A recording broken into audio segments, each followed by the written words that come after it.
आज हम लोग शुरू करेंगे वैद्युत चालन।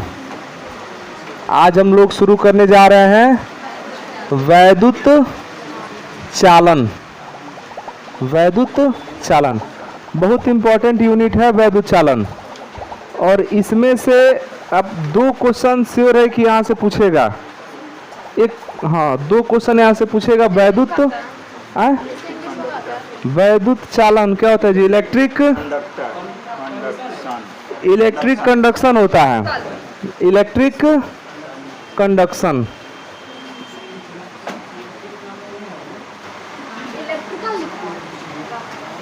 वही बात है, इलेक्ट्रिक कंडक्शन। स्पेलिंग तुम CONDUCTION, CONDUCTION। तो हम लोग पढ़ने जा रहे हैं क्या? वैद्युत चालन। वैद्युत चालन के पहले हम लोग बताइए क्या क्या पढ़ चुके हैं, थोड़ा सा ध्यान दीजिएगा। अब तक के पढ़ाई पर हम लोग पढ़ लिए हैं वैद्युत, हम लोग पढ़ लिए, देखिए वैद्युत आवेश तथा क्षेत्र पढ़ लिए ना जी। वैद्युत आवेश तथा, उसके बाद हम लोग पढ़े थे विभव के बारे में, वैद्युत विभव पढ़े थे ना, वैद्युत विभव पढ़े थे। उसके बाद से पढ़े थे वैद्युत धारिता, ये ना पढ़ा गया था जी वैद्युत। तो हम लोग यहाँ से इतना चीज पढ़ लिए हैं। हाँ, इसी में आता है, गैस कपड़ों में वैद्युत क्षेत्र में आ जाता है, गैस कपड़ों में वैद्युत क्षेत्र में आ जाएगा। तो वैद्युत आवेश तथा क्षेत्र नाम के लेसन में गैस कपड़ में आ जाएगा। एक लेसन विभव के लिए स्पेशल हो गया था, और एक लेसन पढ़े थे वैद्युत धारिता के लिए। ये सब जो है यूनिट, जो भी ये हम लोग चैप्टर पढ़े हैं, ये आता है स्थिर विद्युतिकी में। किसमें आता है? स्थिर विद्युतिकी। कौन में शायद बड़ी का होता है स्थिर विद्युतिकी। इसी को बोलते हैं इलेक्ट्रोस्टैटिक्स।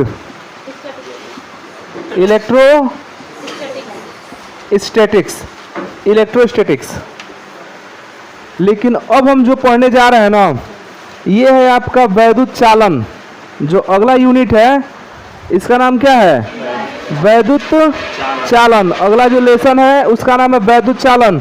इसको धारा विद्युत भी कहा जाता है, धारा विद्युत। ये जो पूरा यूनिट है ये क्या है? धारा विद्युत।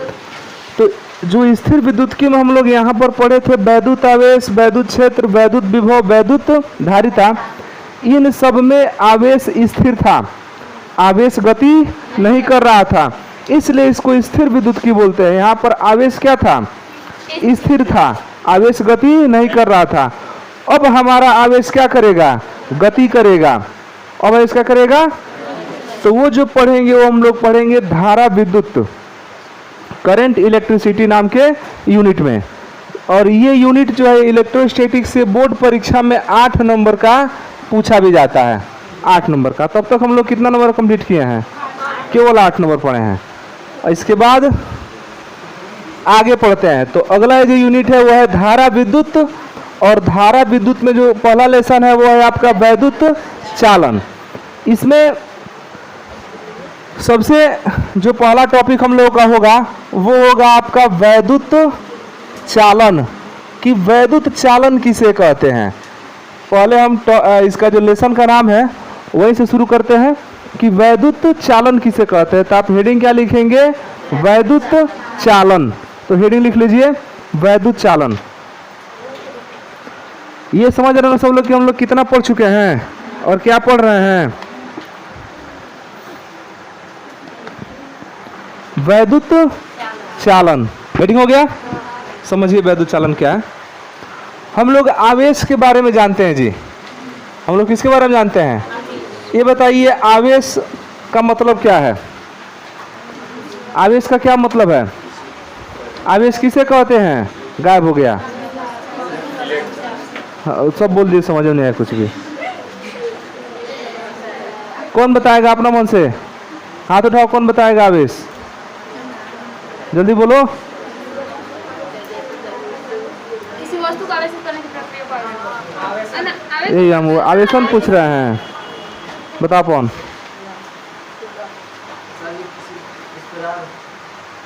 आराम से बोलो।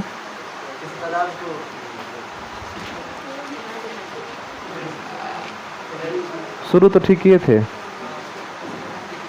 बोलो।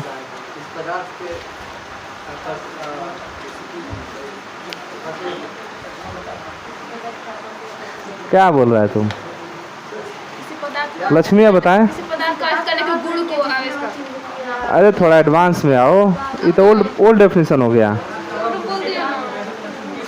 हम लोग पढ़े थे कि जब किसी पदार्थ के परमाणु में से इलेक्ट्रॉन बाहर जाता है चाहे अंदर आता है, इलेक्ट्रॉनों का जब स्थानांतरण होता है तो वहाँ पर आवेश उत्पन्न होता है।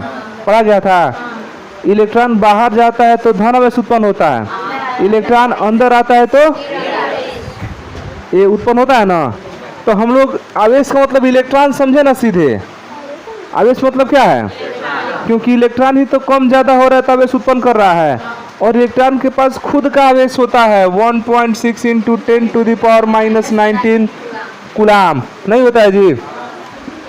तो ये जो आवेश है आपका इलेक्ट्रॉन, तो इलेक्ट्रॉन या आवेश दोनों एक ही चीज़ है। तो आवेश का एक स्थान से दूसरे स्थान तक जाना ही स्थानांतरित होना क्या कहलाता है? वैद्युत चालन कहलाता है। आवेश का एक स्थान से दूसरे स्थान तक स्थानांतरित होना क्या कहलाता है? वैद्युत चालन। मतलब कि जो पिछला यूनिट हम लोग खत्म किए हैं उसमें आवेश स्थिर था, आवेश गति नहीं कर रहा था। अब आवेश गति करेगा। तो आवेश किस में गति करता है? तो आवेश गति करता है चालक में। किस में गति करता है? चालक में। प्लास्टिकों में आवेश गति करेगा? आवेश स्टोर कर सकता है? इसको आवेश देंगे ना तो लेकर रख लेगा, लेकिन चालन कराएगा? नहीं कराएगा। यहाँ पर आवेश देंगे, यहीं पर लेकर रख लेगा। लेकिन यही अगर चालक रहता तो यहाँ पर आवेश देता ना तो पूरा आवेश को फैला देता है इसमें। समझ रहा है? तो आवेश का किसी चालक में एक स्थान से दूसरे स्थान तक जो स्थानांतरण होता है उसे क्या बोलते हैं? वैद्युत चालन। तो इसका डेफिनेशन होता है कि आवेशों का स्थानांतरण, आवेशों का स्थानांतरण, आवेशों का स्थानांतरण क्या कहलाता है? वैद्युत चालन कहलाता है। आवेशों का स्थानांतरण वैद्युत चालन कहलाता है। ये लाइन समझ में आया कि आवेशों का जो स्थानांतरण होता है उसे क्या बोलते हैं? वैद्युत चालन। और इसके बाद अगला हेडिंग हम लोगों का होगा वैद्युत धारा। अगला हेडिंग क्या होगा? वैद्युत धारा। तो मान लीजिए यहाँ पर कोई चालक है, ध्यान दीजिएगा। ये क्या है? एक चालक है, और इस चालक में आवेश एक स्थान से दूसरा स्थान तक प्रवाहित हो रहा है। जैसे मान लीजिए इधर आपका पॉइंट ए हो गया, इधर आपका पॉइंट बी हो गया, और आवेश बिंदु ए से पीछे दिखाई दे रहा है। आए आवेश बिंदु ए से बिंदु कहाँ जा रहा है? बी तक जा रहा है। तो हम यह मान लें कि 10 सेकेंड में, ध्यान देना, 10 सेकेंड में बिंदु ए से बी तक 500 कूलाम आवेश गया। कितना कूलाम आवेश गया? इसका मतलब वैद्युत चालन हुआ। वैद्युत चालन क्या कहता है?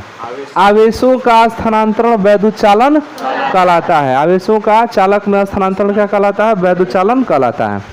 तो आवेश बिंदु ए से बी तक आया ऐसे, और आया तो 10 सेकेंड में कितना कूलाम आवेश आया? 500 कूलाम। तो हम पूछे तब 1 सेकेंड में कितना आया होगा? तो ये कूलाम के लिए आप 500 में भाग न करेंगे 10 से, तो 0 0 कट जाएगा। 50 कूलाम प्रति सेकेंड कह सकते हैं जी। 50 कूलाम प्रति, ये ना मतलब हुआ कि जब 10 सेकेंड में 500 कूलाम आवेश स्थानांतरित हो रहा है तो 1 सेकेंड में कितना कूलाम आवेश स्थानांतरित होगा? तो किसी चालक में प्रति सेकेंड, किसी चालक में प्रति सेकेंड या एकांक समय कह सकते हैं, तो किसी चालक में एकांक समय में जो प्रवाहित आवेश होता है उसी आवेश को क्या कहते हैं? विद्युत धारा कहते हैं।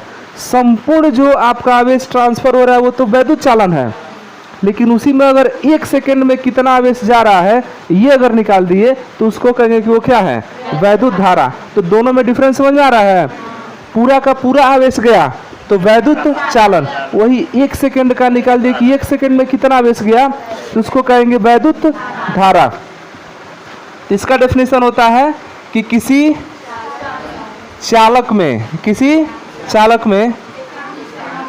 एकांक समय में प्रवाहित आवेश, एकांक समय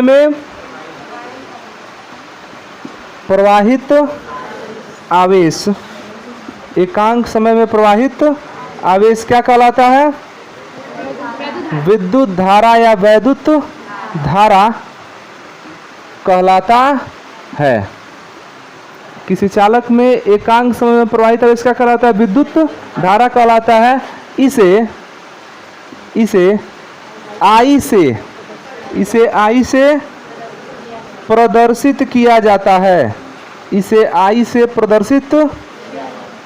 जाता है, यहाँ तक तो कोई दिक्कत है नहीं।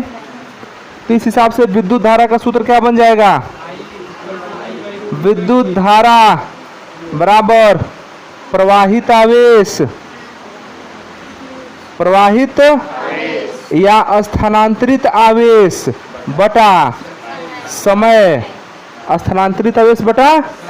अगर हम यह मान लें कि t समय में, स्मॉल t समय में q आवेश प्रवाहित है तो I का मान हो जाता है q बाई टी, और I की अगर मात्रक की बात करें तो q का मात्रक कूलाम और t का मात्रक सेकेंड, तो कूलाम प्रति सेकेंड, इसका मात्रक हो जाएगा कूलाम प्रति सेकेंड, और कूलाम प्रति सेकेंड को बोलते हैं एम्पियर।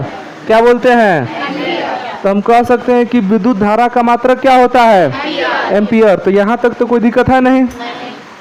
वैद्युत चालन हम किसे कहते हैं, आवेशों का स्थानांतरण, किसमें स्थानांतरण होगा, चालक में। तो चालक में आवेशों का स्थानांतरण क्या कहलाता है, वैद्युत चालन कहलाता है। किसी चालक में एकांक समय में प्रवाहित आवेश को क्या कहते हैं, विद्युत धारा कहते हैं। इसे I से प्रदर्शित किया जाता है। विद्युत धारा का सूत्र होता है प्रवाहित आवेश बटा समय। अगर हम विद्युत धारा को I से दिखाएं और प्रवाहित आवेश को Q से और समय किससे, या ऐसे कहें कि t समय में कितना आवेश प्रवाहित हो, Q, तो I equal to Q by T. तो फार्मूला बन गया I equal to Q by T. मात्रक की बात करें तो Q आवेश है, आवेश का कूलाम हो जाएगा, T आपका समय है, समय का सेकंड हो जाएगा, तो कूलाम प्रति सेकंड, और कूलाम प्रति सेकंड को क्या बोलते हैं, एम्पियर बोलते हैं। ये ना बोलते हैं, पहले इतना लिख लिया जाए फिर आगे बढ़ते हैं।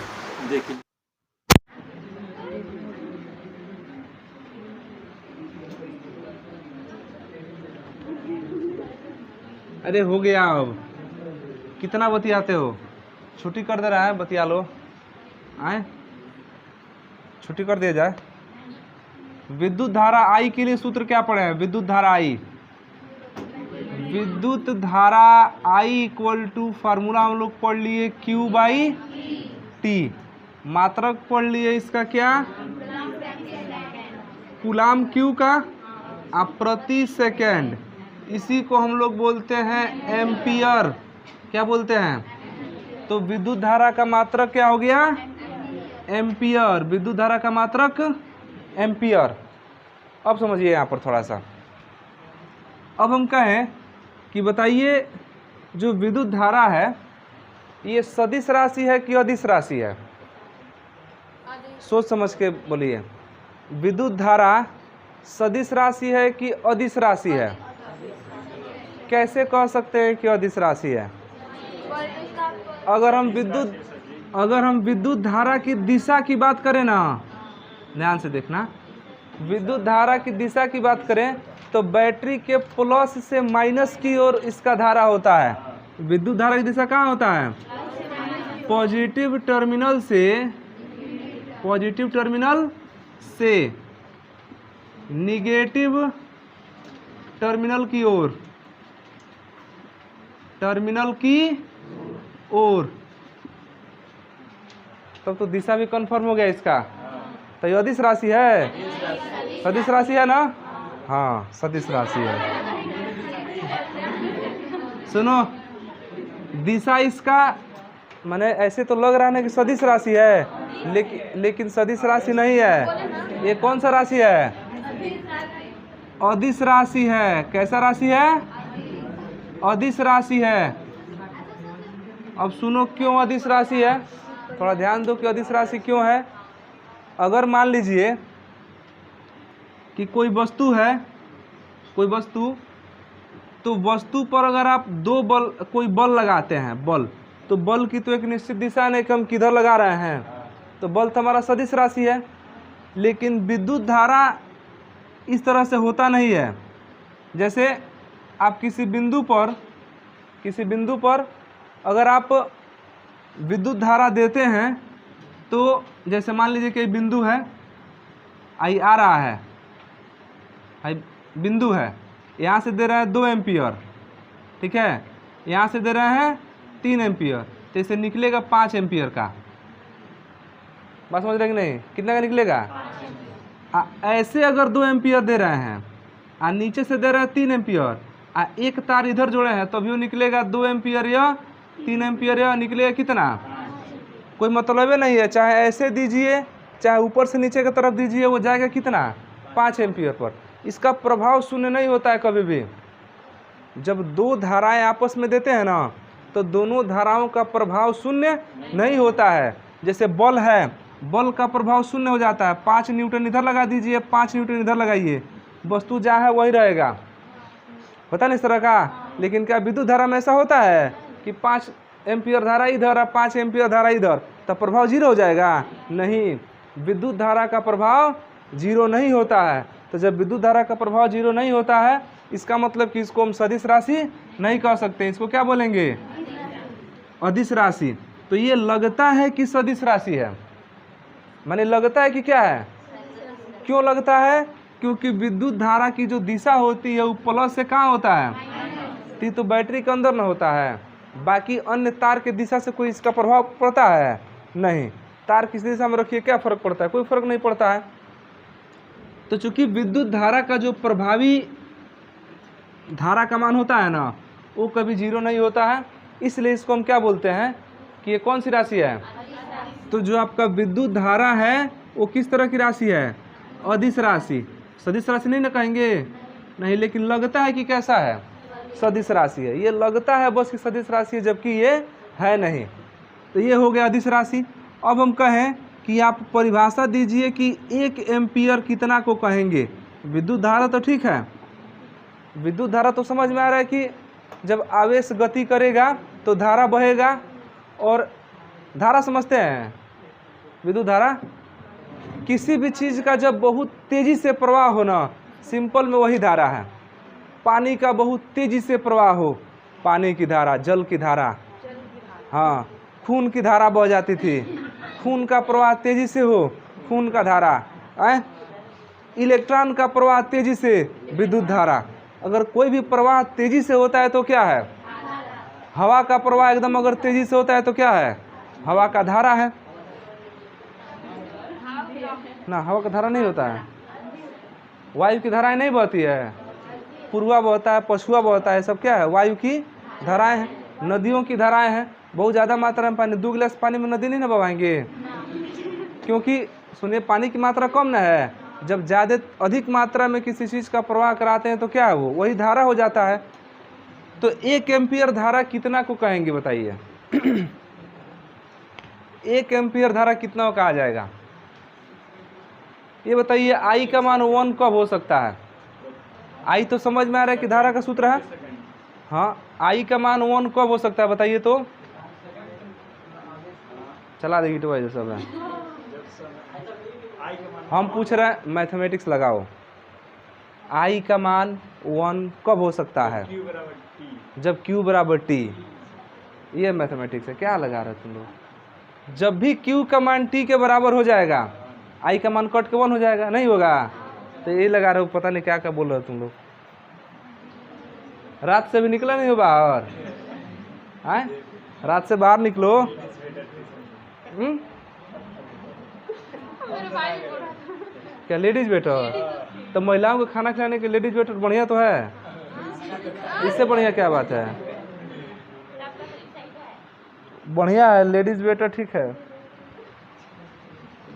लेकिन थोड़ा सा लेवल से नीचे काम हो गया उनका, उनको नहीं रखना चाहिए था। हाँ सर, आप थोड़ा सम्मान दीजिए, लड़कियों का सम्मान देना चाहिए भाई, कहीं उनको नहीं लगा दीजिए। पैसा ठीक है, अलग बात है, लेकिन आप थोड़ा एक लेवल पर काम कीजिए।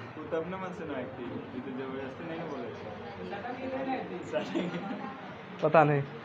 देखिए 1 एम्पियर कितना आप कहेंगे? 1 एम्पियर तब होगा जब Q का मान किसके बराबर होगा? तो हम ऐसा कह सकते हैं कि अगर मान लीजिए कि 5 सेकेंड में 5 कूलम आवेश प्रवाहित हो, तभी तो 5 कट के 1 हो जाएगा। 6 सेकेंड में 6 कूलम, 10 सेकेंड में 20 सेकेंड में, तब बतिया तो यही हुआ कि 1 सेकेंड में कूलम। नहीं जी, हम कहें कि 100 सेकेंड में 100 कूलम। मैरवा हम लोग गए सब्जी खरीदने के लिए, याद आ गया यही वाला, सब्जी खरीदने के लिए संडे को, उसमें स्कूल में कार्यक्रम था, तो हाँ फेयरवेल के दिन, तो बैगन बेच रहे थे, सब चिल्ला रहा था कि 100 रुपये क्विंटल, 100 रुपये क्विंटल, 100 रुपये क्विंटल बैगन था। अब बढ़िया बैगन था, एकदम खराब नहीं था, ठीक ठाक था। अगर 5 किलो खरीदते ना तो 1 किलो बेकार हो जाता, मतलब 4 किलो उसका एकदम ठीक निकल जाता। हम कहे कि भाई खोल के दे दीजिए 5 किलो, बोरा में से खोल के 5 किलो दे दीजिए। तो कह रहा है कि नहीं, हम 100 रुपये का 1 क्विंटल बेचेंगे। तो बतिया तो हुआ 100 रुपये का 1 क्विंटल, मैंने 100 रुपया के 100 किलो, तो 1 रुपया किलो हो ना हुआ।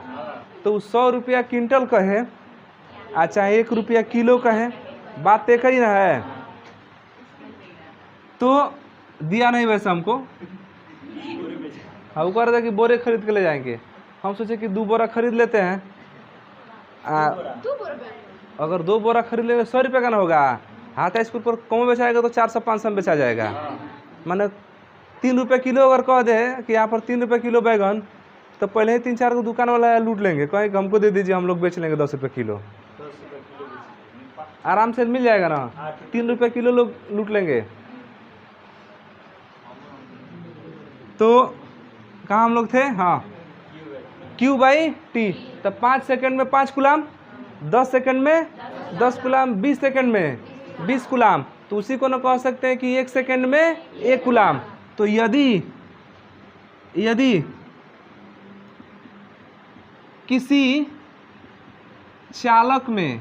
चालक में प्रति सेकंड, ध्यान देना, किसी चालक में प्रति सेकंड माने 1 सेकंड में, किसी चालक में प्रति सेकंड 1 कूलम आवेश प्रवाहित हो, 1 कूलम आवेश प्रवाहित हो, तो उस चालक में प्रवाहित धारा, तो उस चालक में प्रवाहित धारा कितना होगा जी? प्रवाहित धारा 1 एम्पियर, 1 एम्पियर होगा। सही है कि नहीं है? देख लीजिए, I फार्मूला होता है Q/T। तो 1 कूलम कितना समय में? 1 सेकेंड में। तो कट के 1 नहीं हो गया, 1 एम्पियर। तो कोई भी अगर चालक तार है तो उस चालक तार में अगर प्रति सेकेंड केवल 1 कूलम आवेश प्रवाहित हो रहा है, तब हम कहेंगे कि उस चालक तार में कितना धारा जा रहा है? 1 एम्पियर। कितना जा रहा है? धारा कितना है? कहीं पर अगर 5 एम्पियर है, धारा कितना है? तो उसका मतलब क्या हुआ? 5 एम्पियर, ध्यान देना, 5 एम्पियर 5/1 हो जाए, 1 सेकेंड में 5 कूलम आवेश जाने लगे, तब 5/1 नहीं हो जाएगा? 5 एम्पियर नहीं होगा? तो किसी चालक में अगर 5 एम्पियर धारा बह रही है, तो इसका मतलब क्या है कि उस चालक में 1 सेकेंड में कितना कूलम आवेश जा रहा है? 5 कूलम आवेश जा रहा है। कुछ समझ में आ रहा है कि नहीं आ रहा है? किसी चालक में अगर 10 एम्पियर धारा बह रहा है, ध्यान देना, किसी चालक में अगर 10 एम्पियर धारा बह रहा है, तो उसमें कितना आवेश जा रहा है? एक सेकेंड में को कूलाम? 10 कूलाम। कुछ समझ में आ रहा है? किसी चालक में अगर 16 एम्पियर धारा बह रहा है, किसी चालक में अगर 16 एम्पियर धारा जा रहा है, तो इसका अर्थ हुआ कि 1 सेकेंड में कितना उसमें आवेश जा रहे हैं? 16 कूलाम। अब हम कहें कि बताइए ना, तो 16 कूलाम में कितना इलेक्ट्रॉन हुआ? नहीं जी, आखिर 16 कूलाम आवेश जाएगा तो कितना इलेक्ट्रॉन लगेगा 16 कूलाम आवेश को लेके जाने में? तो एक इलेक्ट्रॉन का आवेश पता है ना? कितना पता है? तो 1.6 इंटू 10 टू द पावर -19, तो कुल आवेश आपका 16 है।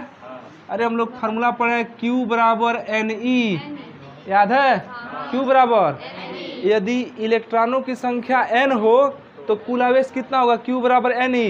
तो हमको इलेक्ट्रॉनों की संख्या निकालना है तो Q बटा E हो जाएगा ना। तो Q तो आपका कुल आवेश है और बटा E कितना हो गया? 1.6 into 10 to the power minus, तो 1.6 का जब पहाड़ा आप 10 बार पढ़ेंगे ना तब आएगा 16, 10 का घात जो -19 है ऊपर चल के 10 का घात +19 हो जाएगा, माने 10 का घात, सोचो 10 का घात 20 का मतलब कि 10 गुणे 10 गुणे 10 गुणे 10 क बार? इतना इलेक्ट्रॉन जब 1 सेकेंड में गुजरेगा तब समझ लीजिए कि 16 कूलाम आवेश जाएगा। 16 कूलाम आवेश जब 1 सेकेंड में बहेगा मतलब 16 एम्पियर धारा उसमें बहेगा। समझ आ रहा है? अगर हम किसी परिपथ में 5 एम्पियर धारा की कल्पना करें, कितना एम्पियर? इसका मतलब कि 1 सेकेंड में तो 5 कूलाम आवेश जाएगा, ये ना मतलब हुआ 5 एम्पियर का।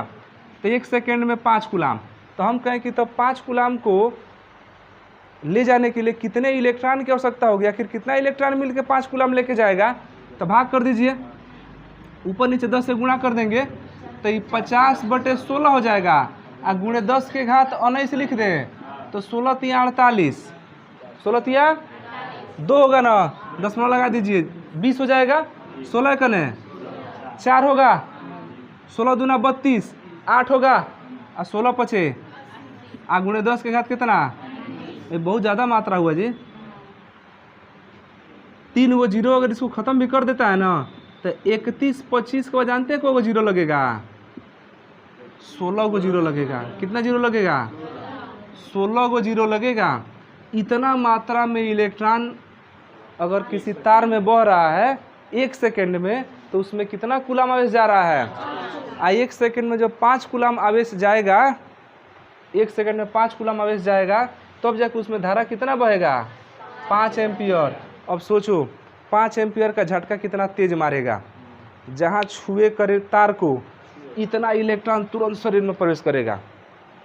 इतना इलेक्ट्रॉन 1 सेकेंड में, सोचो 1 सेकेंड में तुरंत शरीर में इतना इलेक्ट्रॉन क्या हो जाएगा? प्रवेश कर जाए, और बहुत तेज झटका मारेगा।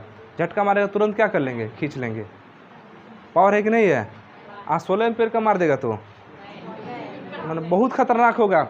घर में बहुत ज़्यादा आता है तो 3 से 4 एम्पियर, मैक्सिमम 5 एम्पियर से हम लोग का काम पूरा घर में चल जाता है। 16 एम्पियर आएगा तो वो ठीक कर देगा बढ़िया से। थोड़ा सा कंसेप्ट समझ में आ रहा है विद्युत धारा का? तो किसी चालक में अगर 5 एम्पियर की धारा बह रही है तो क्या समझेंगे कि प्रति सेकेंड उस चालक तार में कितना आवेश बह रहा है? 5 कूलाम। इतना मात्रा में इलेक्ट्रॉन बह रहा है, सोचो कितना इलेक्ट्रॉन इंपॉर्टेंट है। अब इन इलेक्ट्रॉनों को क्या कहते हैं? जो इलेक्ट्रॉन हैं इनको हम क्या कहते हैं?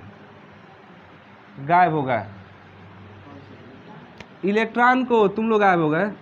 इलेक्ट्रॉन को बोलते हैं आवेशवाहक। इनको क्या बोलेंगे? आवेशवाहक। पहले होते थे पत्रवाहक, पत्र पहुंचाने वाले। तो पत्र पहुंचाने वाले पत्रवाहक होते हैं, संदेश पहुंचाने वाले संदेशवाहक होते हैं, आवेश पहुंचाने वाला आवेशवाहक होता है। समझे? तो आवेशवाहक कौन है? इलेक्ट्रॉन है। आइए, इलेक्ट्रॉन किस तरह के इलेक्ट्रॉन होंगे? मुक्त इलेक्ट्रॉन होंगे। किस तरह के इलेक्ट्रॉन होंगे? माने विद्युत धारा किनके कारण बहता है? मुक्त इलेक्ट्रॉनों के कारण। मुक्त इलेक्ट्रॉन वे होते हैं जिनका जोड़ा नहीं बना होता है। वे इलेक्ट्रॉन जिनका जोड़ा नहीं बना होता है, अयुग्मित होते हैं, वो कहलाते हैं मुक्त इलेक्ट्रॉन। वही मुक्त इलेक्ट्रॉन आवेशवाहक का कार्य करते हैं, और जब जब आवेश अपने एक स्थान से दूसरे स्थान पर जाएगा, स्थानांतरित होगा, तो विद्युत धारा प्रवाहित होगा। कंफर्म हुआ? तो आप नीचे लिख लेंगे इसे एम्पियर। ये देखिए, समझिए आप धारा घनत्व तो समझिए, हेडिंग लिख लेना सभी लोग। ये हो गया है धारा घनत्व। देखिए क्या होता है, डेफिनेशन है कि किसी चालक में किसी बिंदु पर प्रति एकांक क्षेत्रफल से अभिलंबवत गुजरने वाली वैद्युत धारा को उस बिंदु पर धारा घनत्व कहते हैं। कोई चालक ले लीजिए और उस चालक के किसी बिंदु पर हमको धारा घनत्व निकालना है। तो जैसे मान लीजिए कि ये कोई चालक हो गया है, क्या हो गया कोई, और इस चालक के किसी बिंदु पर हमको क्या निकालना है, धारा घनत्व। तो इस चालक के इस बिंदु पर ध्यान देना, है चालक हो गया, रजिस्टर एगो पन्ना दो ना, नहीं पन्ना दो, खराब पन्ना हो, चाहे कॉपी दे दो, फाड़ना पड़ेगा फिर पन्ने को। पहले से था कि फाड़ दिया? कौन ठीक है, तुम लोग फाड़ने में आगे हो। तब एगो कलमो दे दो तब।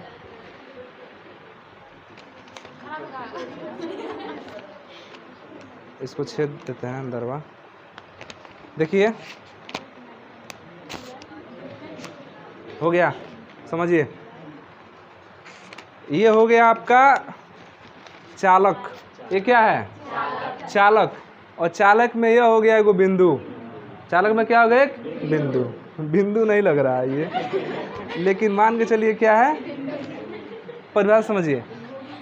किसी चालक में किसी बिंदु पर, किसी चालक में किसी बिंदु पर प्रति एकांक क्षेत्रफल, एकांक क्षेत्रफल हम लोग आएंगे, संपूर्ण क्षेत्रफल है ना, जब संपूर्ण क्षेत्रफल से भाग करेंगे तो एकांक क्षेत्रफल का निकल जाएगा। जैसे एकांक समय का निकालते हैं ना, टाइम से भाग करके, तो एकांक क्षेत्रफल से अभिलंबवत गुजरने वाली वैद्युत धारा को, माने ये हो गया आपका क्षेत्रफल हो गया, इसमें एगो तार डाल दिया गया है, समझ रहे हैं। अब इसके क्षेत्रफल से धारा कैसा गुजरेगा, लंबवत नहीं गुजरेगा। इसमें से मान लीजिए कि चालक है एकदम सीधा है, तो ये जो गुजरेगा इसमें से धारा या तो लंबवत अंदर की तरफ होगा, नहीं तो कहाँ होगा। तो ये चालक के पृष्ठ के लंबवत ही तो गुजर रहा है। तो इसमें कहा जा रहा है कि किसी चालक के किसी बिंदु पर प्रति एकांक क्षेत्रफल से अभिलंबवत गुजरने वाली विद्युत धारा को उस बिंदु पर क्या बोलते हैं, धारा घनत्व बोलते हैं। तो अब सोचिए कि मान लेते हैं कि कुल धारा कितना प्रवाहित हो रहा है, I। कुल धारा कितना है, और कुल क्षेत्रफल A है। कुल क्षेत्रफल कितना है, A। इसको हम दिखाते हैं कि इससे वेक्टर J से, ध्यान देना, वेक्टर J से दिखाते हैं। तो कुल धारा बह रहा है I, और कुल क्षेत्रफल कितना है, A। माने ऐसे कहे ना कि A क्षेत्रफल में I धारा बह रहा है, तो एकांक क्षेत्रफल में कितना धारा बहेगा, इसके लिए क्षेत्रफल से भाग कर देंगे।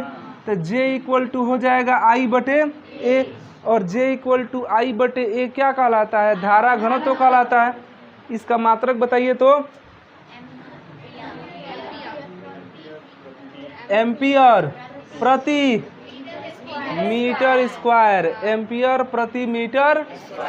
अगर कह दे कि लंबवत नहीं गुजर रहा है, ऐसे ही थीटा कोण पर गुजर रहा है कि नहीं, लंबवत नहीं कहे कि किस तरह गुजर रहा है, ऐसे ही थीटा कोण पर, तो उस कंडीशन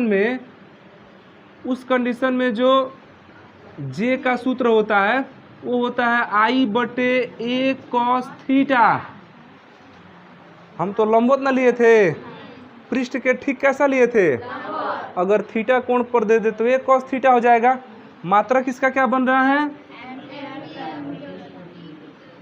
एम्पियर प्रति मीटर स्क्वायर, एम्पियर प्रति मीटर स्क्वायर।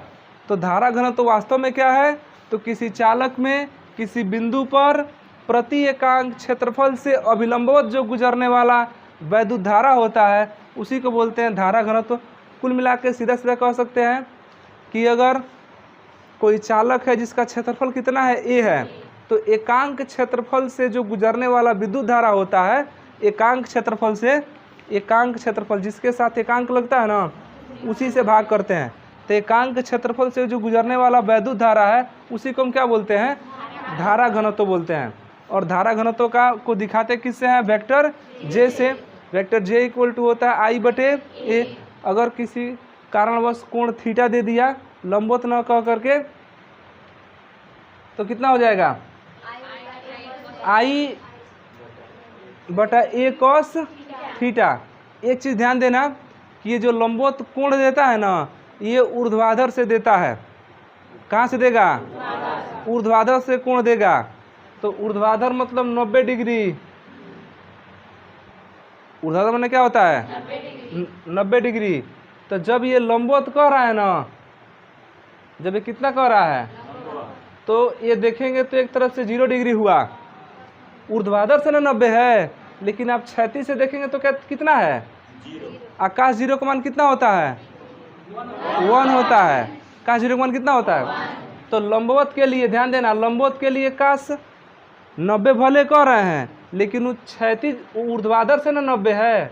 जैसे हम कहे भाई ऊर्ध्वाधर है तो यहाँ से 90 गिनिए तो 90 यहाँ पर न पहुँच गए, तो क्षैतिज से तो ये 0 है लेकिन ऊर्ध्वाधर से कितना है। इस पॉइंट को देखें तो क्षैतिज से 0 है लेकिन यह क्षैतिज से ही वाला 90 है। तो ये ऊर्ध्वाधर से अभिलंबवत कहता है। तो ऊर्ध्वाधर से अभिलंबवत का मतलब होता है 0 डिग्री। आकाश 0 का मान कितना होता है, 1 होता है। तो 1 इक्वल टू हो जाएगा, ये फिर से आ जाएगा बटा ए। तो लिखिए तो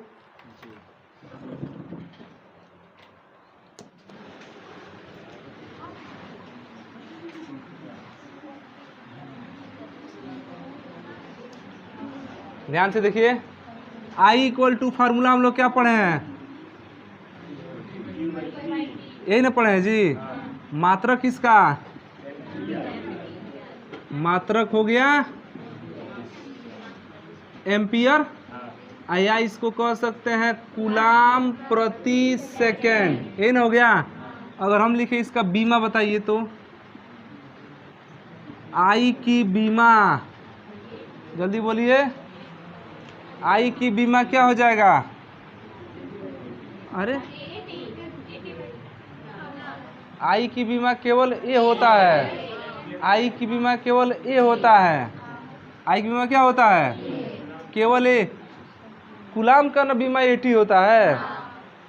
कूलाम का बीमा क्या होता है, अरे हम लोग पढ़े हैं I equal to Q by T. I का तो ए होता ही है, अगर ये चल जाएगा टी इधर तो क्यू का हो जाएगा आई टी, और क्यू का बीमा निकालेंगे तो ए इंटू टी होगा। समझ रहे हैं। उसके बाद हम लोग पढ़े हैं धारा घनत्व, पढ़े हैं ना धारा। तो धारा घनत्व जे इक्वल टू हम लोग क्या पढ़े हैं, आई बटा, अगर जो ये अगर आपका जो धारा है वो अविलंब से थीटा कोण पर बहे तो उस कंडीशन में जे इक्वल टू हो जाता है आई बटा ए कॉस थीटा। पढ़े हैं ना। यहाँ से बताइएगा आई का मान कितना निकलेगा, जे ए कॉस थीटा निकलेगा। और मैथ वालों को थोड़ा बहुत ध्यान होगा, चाहे फिजिक्स वाले 11 में पढ़े होंगे, vector A dot vector B equal to A B cos theta, याद है।